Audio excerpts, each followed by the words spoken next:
ഇന്ന് നമ്മൾ യു കെയിൽ നിൽക്കുമ്പോൾ പല കാറ്റഗറിയിലുള്ള ആൾക്കാർ ഇവിടെയുണ്ട്. ഇപ്പോൾ സ്റ്റുഡൻസ് ഉണ്ട്, പിന്നെ ഭാര്യയുടെ വിസയിൽ വന്നവരുണ്ട്, അല്ലാതെ ഒരുമിച്ച് ഭർത്താവിൻ്റെ വിസയിൽ വന്നവരുണ്ട്, പിന്നെ എല്ലാവരും ഒരുമിച്ച് വന്നവരുണ്ട്. ഇങ്ങനെ പറയുന്ന പല കാറ്റഗറിയിൽ നിൽക്കുന്ന ആൾക്കാർ ഉള്ള നമ്മുടെ മലയാളി സമൂഹത്തെക്കുറിച്ചാണ് പറയുന്നത്. ഇവരുടെ ഇടയിൽ ഒരു ക്ലാസ് സ്റ്റാറ്റസ് ഉള്ളതായിട്ട് ബ്രോയ്ക്ക് തോന്നിയിട്ടുണ്ടോ?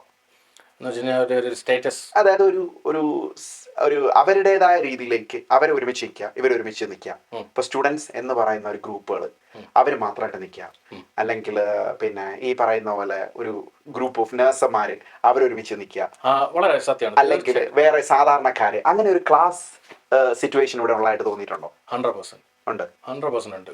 കാരണം ഞാൻ ഏകദേശം ഈ പറഞ്ഞ പോലെ ഒരു 15 വർഷമായി ഞാൻ ഇവിടെ വന്നിട്ട്.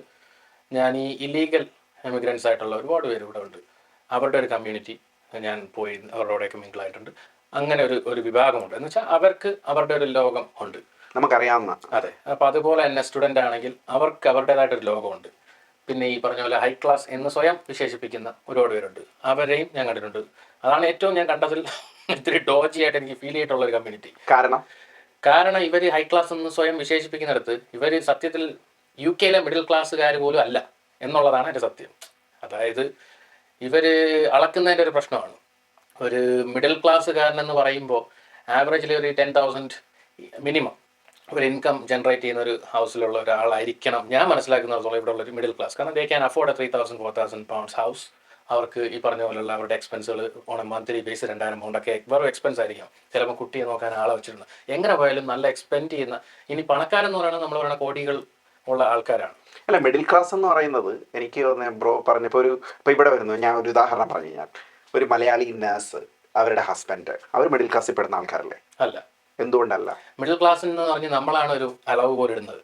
അതായത് മിഡിൽ ക്ലാസ് എന്ന് ബ്രോ പറയുന്നത് എൻ്റെ ചുറ്റുമുള്ളവരുടെ ഇടയിൽ നോക്കുമ്പോൾ എൻ്റെ ഉള്ള ഒരു സ്റ്റേറ്റസ് വെച്ചുമ്പോൾ ഞാനൊരു മിഡിൽ ക്ലാസ് വ്യക്തിയാണ് എന്നുള്ളതാണ്.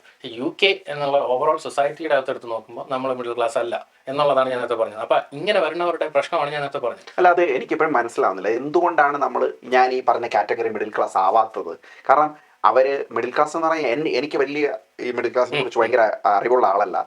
ഞാൻ വളർന്നത് ഒരു മിഡിൽ ക്ലാസ്സിലാണെന്നാണ് ഞാൻ വിശ്വസിക്കുന്നത്. എൻ്റെ ഫാദറിന് ജോലി ഉണ്ടായിരുന്നു, സെക്യൂർ ആയിട്ടുള്ള ജോലി ഉണ്ടായിരുന്നു, വരുമാനം ഉണ്ടായിരുന്നു. അപ്പോൾ അത് തന്നെ നമ്മൾ അന്ന് കാലഘട്ടത്തിൽ പറയുന്നത് നാട്ടിൽ മിഡിൽ ക്ലാസ് എന്നുള്ളവരാണ്. കാര്യങ്ങളൊക്കെ അത്യാവശ്യം ഓടിച്ചുകൊണ്ട് പോകുന്ന, വലിയ കുഴപ്പമില്ലാതെ പോകുന്നവരെയാണ് മിഡിൽ ക്ലാസ് ആയിട്ട് ഞാൻ കാണുന്നത്.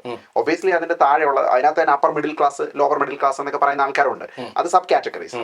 ബട്ട് ഒബ്വിയസ്ലി അതിന്റെ താഴെ വരുന്നതെന്ന് പറഞ്ഞാൽ കുറച്ചുകൂടെ പൂർ ആയിട്ടുള്ള ആൾക്കാരായിരിക്കും. പൂർ എന്ന് പറഞ്ഞാൽ ദൈനംദിന കാര്യങ്ങൾക്ക്, ഇപ്പൊ ഫുഡ് ബാങ്കിനെ പോലുള്ള സംഗതികളെ ആശ്രയിക്കേണ്ടി വരുന്ന ആൾക്കാരാണ് പൂർ ആയിട്ടുള്ള ആൾക്കാർ. ഇപ്പൊ ഫുഡ് പോലും സ്വന്തമായിട്ട് കിട്ടുന്നില്ല എന്ന് പറയുന്നവരാണ് പൂർ ആയിട്ടുള്ള ആൾക്കാർ. മിഡിൽ ക്ലാസ് എന്ന് പറയുമ്പോൾ എനിക്ക് തോന്നുന്നത് പൊതുവെ അവർക്ക് ഇതൊക്കെ സാധനങ്ങളൊക്കെ ഉണ്ട്, അത്യാവശ്യം കാര്യങ്ങൾ വലിയ കുഴപ്പമില്ലാതെ പോകുന്നവരാണ് മിഡിൽ ക്ലാസ് എന്നാണ് എനിക്ക് മനസ്സിലാവുന്നത്. എന്റെ കുഴപ്പം എന്ന് പറഞ്ഞാൽ ഞാൻ അങ്ങനെ ചിന്തിക്കാറില്ല. എന്റെ ഒരു കുഴപ്പം എന്ന് പറഞ്ഞാൽ മിഡിൽ ക്ലാസ് എന്ന് പറഞ്ഞ കാറ്റഗറി റബ്ബിഷായിട്ട് എനിക്ക് തോന്നുന്ന ഒരാളാണ്. എന്ന് വെച്ചാൽ ഒന്ന് you are poor or you are rich. ഇതിനിടയിൽ ഒരു സാധനം ഇല്ല. ഇതിനിടയിൽ നിൽക്കാൻ ശ്രമിക്കുന്നിടത്താണ് നമ്മളെല്ലാം തോൽവികളാവുന്നത് എന്നുള്ളതാണ് ഞാൻ പറഞ്ഞു വന്നത് എൻ്റെ ഉദ്ദേശം.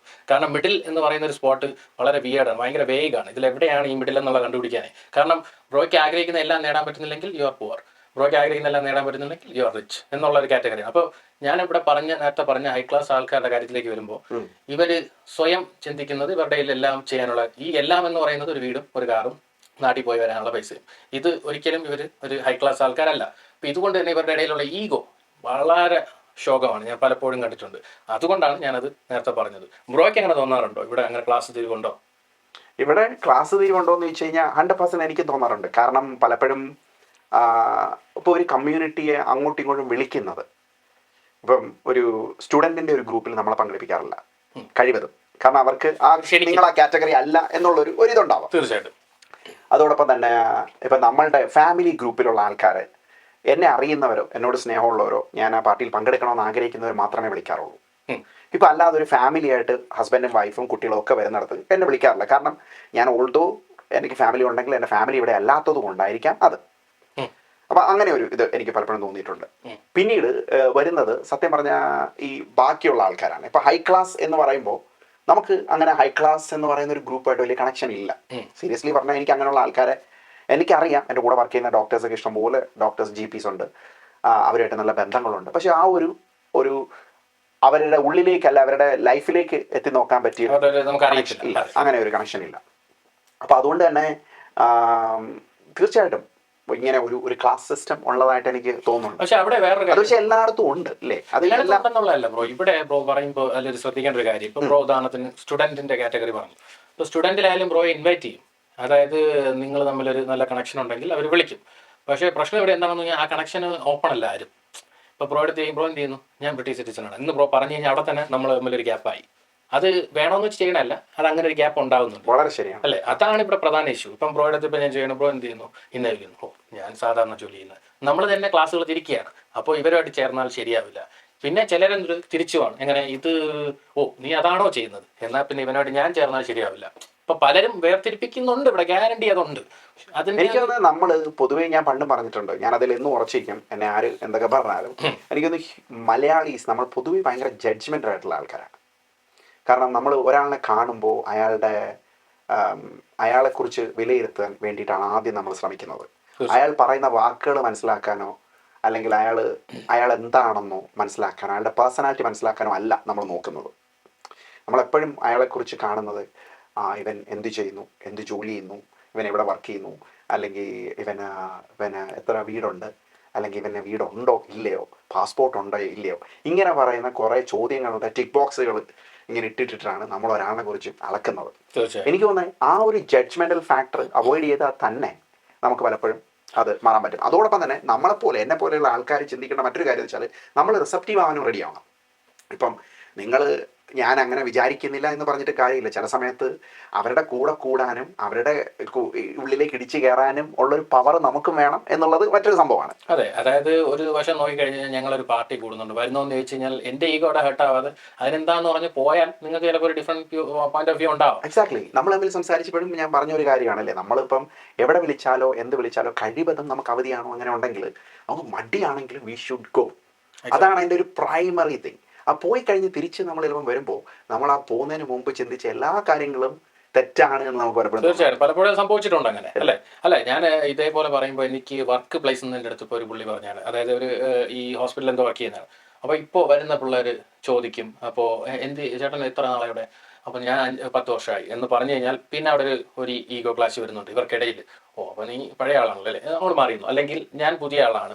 ഇങ്ങനെ ഒരു സാധനം ഈവൻ ഇൻസൈഡ് വർക്ക് പോലും നടക്കുന്നുണ്ട്. എന്തോ പ്രോ നേരത്തെ പറഞ്ഞത് ഒരു സൊസൈറ്റിക്കൽ വ്യൂ എന്നാണ്. അല്ല, അത് ഇപ്പം എൻ്റെ ഫീൽഡിലാണ്, ഇപ്പം നഴ്സിംഗ് ഫീൽഡിലാണെങ്കിൽ പോലും തീർച്ചയായിട്ടും അതുണ്ട്. ഇപ്പം ഒരു പഴയ നേഴ്സ്, പുതിയ നേഴ്സ്, ഇവർ തമ്മിലുള്ള ഈഗോ പ്രശ്നങ്ങൾ ഒക്കെ ഉണ്ട്. പക്ഷെ ഇവിടെ പ്രശ്നം വരുന്നത് അവരിൽ കോൺഫിഡൻസ് ഇല്ലാത്തതുകൊണ്ടാണ് ആ ഈഗോ ഉണ്ടാക്കുന്നത്. എനിക്ക് എന്നിൽ കോൺഫിഡൻ്റ് ഉണ്ട്, ഞാൻ ഇന്നതാണ്, എനിക്ക് എന്നെ കുറിച്ച് എല്ലാം അറിയാം, നീ പറയുന്ന ഒന്നും എന്നെ അഫക്റ്റ് ചെയ്യുന്നില്ല എന്ന് ഞാൻ ചിന്തിച്ചാൽ ആ പ്രശ്നം അവിടെ മാറും.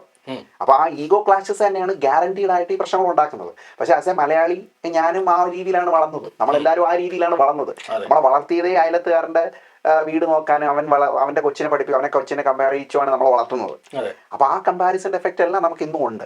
പക്ഷെ അത് നമ്മൾ ഡെലിബറേറ്റ് ആയിട്ട് നമ്മൾ മാറ്റിയാൽ തന്നെ ഈ പറയുന്ന പ്രശ്നങ്ങൾക്ക് ഒരു പരിഹാരം ഉണ്ടാവും. തീർച്ചയായിട്ടും. ഇപ്പൊ നമ്മൾ വലിയ വലിയ സംഘടനകളുടെ പേര് ഞാൻ എടുത്ത് പറയുന്നില്ല, ബ്രോ ഒന്ന് ആലോചിച്ച് നോക്കിയാൽ വലിയ വലിയ സംഘടനകൾ ഇവിടെ UK മലയാളി അസോസിയേഷൻ സംഘടന, ഇവിടെ എവിടെയാണ് സാധാരണക്കാർ?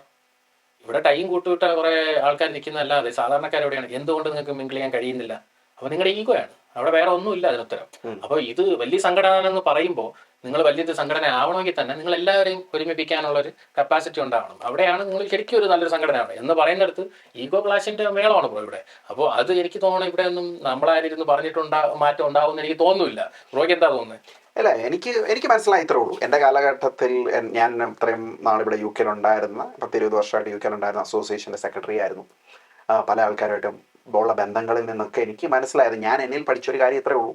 നമ്മളുടെ ഈഗോയും നമ്മുടെ പേഴ്സണൽ വർക്കുകളും ഒരാളിനെ കാണുമ്പോൾ നീ എന്താണ് ചെയ്യുന്നത്, നിൻ്റെ വീടെന്താ, നീ എവിടെയാണ്, നിനക്ക് വീടുണ്ടോ, നിനക്ക് പാസ്പോർട്ട് ഉണ്ടോ, നിനക്ക് PR ഉണ്ടോ, ഇതൊന്നും ചോദിക്കാതെ സുഖമാണോ, എക്സാക്ട്ലി സുഖമാണോ, അല്ലെങ്കിൽ പിന്നെ എങ്ങനെയൊക്കെ ഉണ്ട്, ഇവിടെ എങ്ങനെയുണ്ട്, കാര്യങ്ങളൊക്കെ ഇഷ്ടപ്പെട്ടോ, ഇവിടെ കണ്ടിട്ട് ഇതൊക്കെ എങ്ങനെയുണ്ട് എന്ന് അല്ലാതെ അവൻ പറയും. അവൻ ആവശ്യം ഉണ്ടെങ്കിൽ നമ്മളോട് പറയും, എനിക്ക് ഞാൻ ഇന്നടത്താണ് വർക്ക് ചെയ്യുന്നത്, ചേട്ടൻ എവിടെയാണ് വർക്ക് ചെയ്യുന്നത് എന്ന് ചോദിക്കും. അവന് വേണമെങ്കിൽ ചോദിക്കട്ടെ.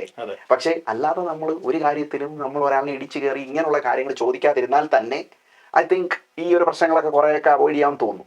അതെ. പിന്നെ പലരുടെയും ഈ പറഞ്ഞ പോലെയാണ് മൂർധന്യ അവസ്ഥയിലെത്തി, ഇനി അവർക്കൊണ്ടൊന്നും തിരിച്ച് ഇത്ര ഇതായിട്ട് പോകാൻ പറ്റില്ല. അപ്പോൾ ഡെലിബറേറ്റ് ചേഞ്ച് ആണ് ബ്രോ. ഒരു കള്ളുകുടിയനെ അവൻ ഒരു 10-20 വർഷം കള്ളു കുടിച്ച് കഴിയുമ്പോൾ ആ ആ കള്ളുകുടിയിൽ നിന്ന് മാറ്റണമെങ്കിൽ ഇപ്പം നമുക്ക് തന്നെ NHS പല ആൾക്കാരും വിളിക്കാറുണ്ട്. അവൻ പറയുന്ന ഒരേ ഒരു കാര്യമുള്ളൂ, എനിക്ക് ഇന്ന് എൻ്റെ കൂടി നിർത്തണം, I want some help right now. അപ്പോൾ നമ്മൾ പറയുന്ന ഒരേ ഒരു കാര്യമുള്ളൂ, നിനക്ക് ഒറ്റയടിക്ക് ഒരു ഹെൽപ്പ് കൊണ്ട് ഒന്നും നടക്കത്തില്ല. കാരണം നിൻ്റെ ബ്രെയിനിൽ വർഷങ്ങളായി ഡെവലപ്പ് ചെയ്ത സംഭവമാണ് നീ ഇപ്പോൾ കാണിച്ചുകൊണ്ടിരിക്കുന്നത്. So you need to rewrite what is inside your brain. So in order to rewrite what is inside your brain, it is going to take a long time. Are you ready to accept that? അല്ലെ are you willing to be patient to wait for that long എന്ന് പറയുന്നിടത്താണ് എനിക്ക് തോന്നുന്നത് നമ്മൾ മാറേണ്ടത്, അല്ലേ? ആ ഒരു ചിന്ത നമുക്ക് എപ്പോഴും ഉണ്ടെങ്കിൽ ഇറ്റ് വിൽ ബി ഓക്കെ. അപ്പൊ എനിവേ എന്തായാലും നമുക്ക് പ്രേക്ഷകനെ വിട്ടുകൊടുക്കാം, അല്ലേ? അതായിരിക്കും എൻ്റെ നല്ലത്. അതെ. അപ്പൊ നിങ്ങൾക്ക് ഇങ്ങനെ ഒരു ക്ലാസ് സിസ്റ്റം UK ഉള്ളതായിട്ട് തോന്നുന്നുണ്ടോ? ഉണ്ടെങ്കിൽ അത് എങ്ങനെയാണ് നിങ്ങളെ അഫക്റ്റ് ചെയ്തിട്ടുള്ളത്, അല്ലെങ്കിൽ എന്താണ് നിങ്ങൾക്ക് അതിനെക്കുറിച്ചുള്ള ഫീലിംഗ് ഒക്കെ പറയാം.